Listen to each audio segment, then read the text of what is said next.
Assalamualaikum warahmatullahi wabarakatuh. Nama saya Nela Putri, NIM 2330811125. Di sini saya akan membahas mengenai analisis strategi pemasaran pada loji hijab.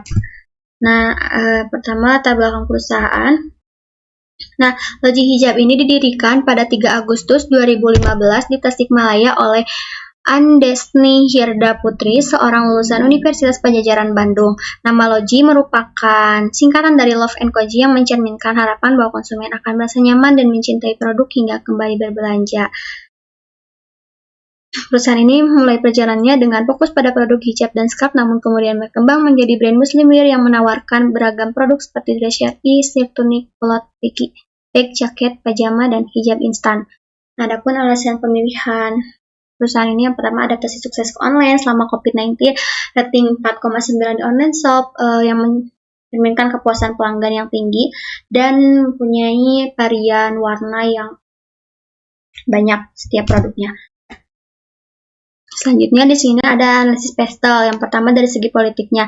Di aspek politik, stabilitas politik di Indonesia yang kondusif menciptakan iklim bisnis yang mendukung pertumbuhan industri fashion hijab, kebijakan pemerintah yang pro UMKM, dan dukungan terhadap ekonomi kreatif memberikan peluang bagi brand lokal seperti Loji untuk berkembang. Revolusi perdagangan online yang semakin tertata juga membuka kesempatan ekspansi digital yang lebih luas.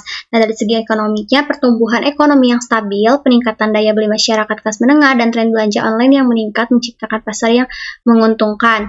Nah, yang dari segi sosialnya, terbentuknya komunitas hijaber dan influencer muslim di media sosial memperkuat tren pengguna hijab sebagai bagian dari gaya hidup modern. Kampanye anti-security yang diusung Loji pada tahun ke-7 menunjukkan pemahaman brand terhadap isu sosial yang relevan dengan target market. Nah, adapun dari segi teknologinya, Loji mengoptimalkan strategi pemasaran melalui media sosial, marketplace, dan platform e-commerce. Penggunaan teknologi dalam proses produksi, manajemen inventory, dan customer relationship manajemen meningkatkan efisiensi operasional. Teknologi augmented reality dan virtual try-on mulai diterapkan dalam industri fashion untuk meningkatkan customer experience. Nah, adapun dari segi lingkungannya, meningkatnya kesadaran konsumen terhadap sustainability mendorong Loji untuk mengadopsi praktik ramah lingkungan dalam produksi dan packaging. Nah, dari segi legalnya, regulasi terkait hak kekayaan intelektual yang semakin ketat memberikan perlindungan bagi desain original Loji, namun juga menuntut kepatuhan yang lebih tinggi. Selanjutnya, analisis SWOT. Yang pertama itu kekuatannya. Loji memiliki varian warna yang unik, 70-80 warna per kategori produknya itu. Mempunyai adaptasi pasar yang tinggi, kolaborasi strategis ya bersama influencer, dan juga mempunyai rating 4,9 di online shop. Nah, dari segi kelemahannya, Loji ini mempunyai toko fisik terbatas, jadi dia mempunyai toko offline-nya cuma satu aja di Bandung. Kedua, ketergantungan pada platform digital. Yang ketiga, brand awareness-nya rendah. Nah, dari segi peluangnya itu, pemasaran viral via TikTok atau Instagram, kolaborasi influencer, tren hijrah, ekspansi ke mode fashion. Nah, dari ancamannya itu, persaingan ketat, tren fashion cepat berubah ya, dan juga fashion global, potensi penurunan daya beli. Selanjutnya, BCG Matrix. Nah, yang termasuk ke kategori star ini adalah Loji Signature Series Kirana Paris Line Japan. Nah, ini mempunyai permintaan yang tinggi ya. Nah, dari di question mark-nya itu ada produk dress syar'i dan aksesoris. Produk ini berada di pasar dengan pertumbuhan sedang, tetapi pangsa pasar rendah karena persaingan. Nah, produk ini perlu melakukan strategi inovasi dan pemasaran yang lebih agresif untuk meningkatkan pangsa pasar dan daya saing.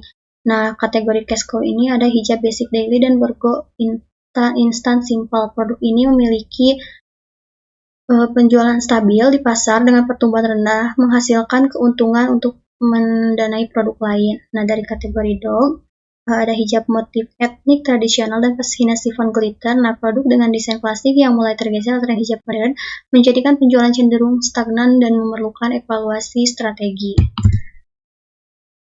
Selanjutnya di sini ada analisis customer journey map. Ya, yang pertama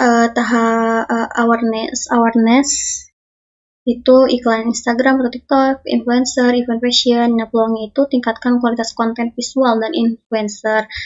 Nah, dari segi consideration, media sosial, ulasan marketplace, website, nah peluangnya itu soroti testimoni dan keunggulan pada produk hijab ini.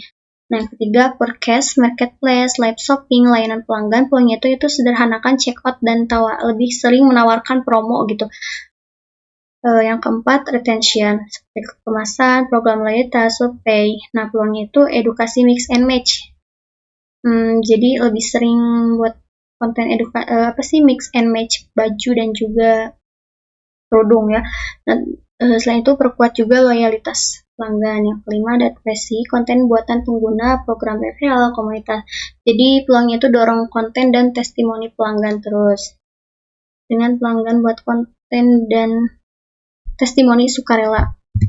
Selanjutnya, ada rekomendasi strategi berdasarkan temuan BCG Matrix dari kategori STAR ya, ada produk STAR. Jadi solusinya itu pertahankan dan tingkatkan, fokus pada inovasi desain, kolaborasi dengan influencer besar, dan penambahan fitur eksklusif. Rekomendasinya itu alokasikan investasi besar dalam promosi dan pengembangan produk. Nah, kategori question mark yaitu produk syar'i atau muslimwear dan aksesoris hijab. Nah, solusinya itu kembangkan atau divestasi berdasarkan performa jangka pendek, lakukan A sampai B testing kampanye untuk menentukan potensi pasar. Rekomendasinya itu evaluasi performa setiap 6 bulan dan optimalkan satu persatu dengan diferensiasi branding. Nah, kategori cash cow ini produk hijab basic daily dan bergaya instan simple. Solusinya itu maksimalkan profit dan efisiensi produksi. Rekomendasi strategi bundling, perbanyak diskon terbatas, dan juga loyalitas pelanggan. Nah, dari kategori dog ini, solusinya itu divestasi atau reposisi pasar. Nah, rekomendasinya hentikan produksi bertahap sambil uji coba reposisi melalui diskon besar-besaran atau pasar sekunder seperti outlet atau toko grosir. Nah, adapun rencana aksi 2025 atau rencana aksi konkret pada kuartal pertama itu kampanye produk STAR. Nah, waktunya itu pada bulan Januari sampai bulan Maret 2025, channelnya itu lakukan Instagram, TikTok, atau Shopee Live. Estimasi anggarannya itu 15 juta. Pada kuartal kedua, bundling cash cow dan diskon untuk cash cow. Nah, waktunya itu bulan April sampai dengan Juni. Channelnya itu Shopee, Tokopedia, dan website dengan estimasi anggaran 12,5 juta dan liquidity dog via flash sale RP 3 juta, program loyalitas kelas online atau giveaway RP 10 juta. Jadi total anggaran keseluruhan itu 40,5 juta.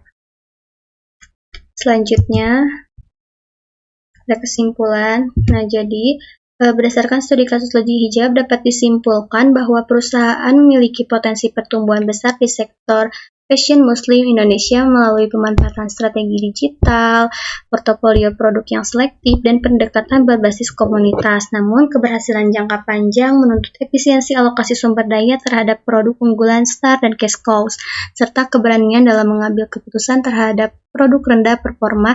Docs, metrik BCG, SWOT, dan Customer Journey Map telah membantu mengidentifikasi titik-titik strategis untuk peningkatan nilai bisnis dan kepuasan pelanggan.